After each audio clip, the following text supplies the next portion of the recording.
Hey, Tesla News Tonight here. I'm going to be covering a video from Tony Seba, The Great Disruption, Rethinking Energy, Transportation, Food, and Agriculture from the Council of State Governments, CSG East 2021 annual meeting, which was held on August 17th, 2021 with Tony Seba.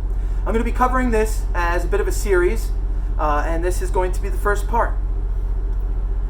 Tony Seba believes that humans are on the cusp of the fastest, deepest, most consequential transformation of civilization in history. Tony believes that in the 2020s, key technologies will converge to completely disrupt the 5 foundational sectors of the economy, which include information, energy, transportation, food, and materials. Dramatic implications across sectors and society like infrastructure, health, work, geopolitics, cities, and environment will be discussed.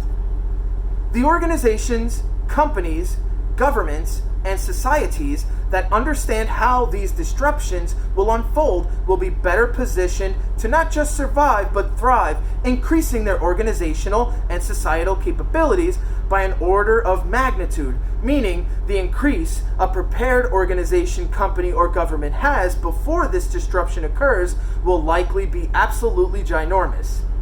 In America in 1900, horses were the dominant means of transportation, and horses dominated transportation for thousands of years. You can still see street signs that will tell you things like, "Don't take a horse on this road." Cars were invented for transportation, and 13 years, yes, only 13 years later, cars took over horses nearly 100% as the dominant transportation style.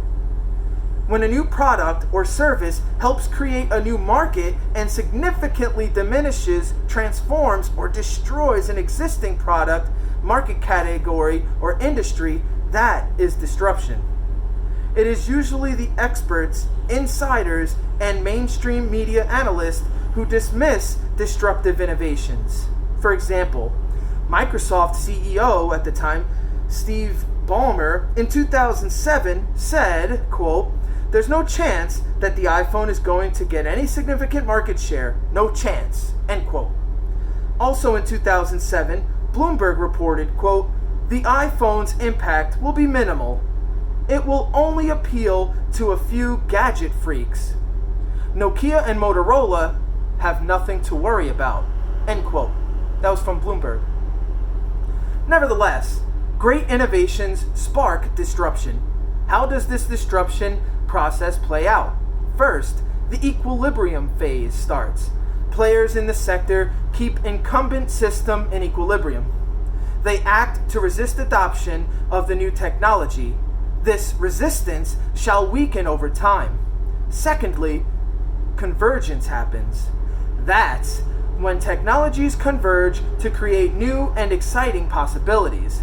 Inspired new products or services enter this newly formed market.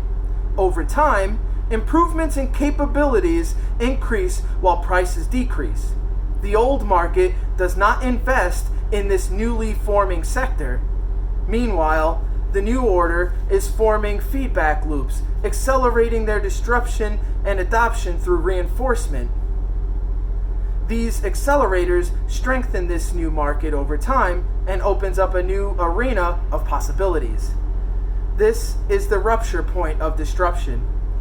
As the new technologies emerge, old order faces trauma and collapses in advance of the growth of the new technology. Out with the old, in with the new, so to speak. There will be a ripple effect throughout society along an exponential S-curve adoption, which I'm sure you heard of before. A new system emerges with higher levels of capabilities, and finally, that new system becomes embedded into society.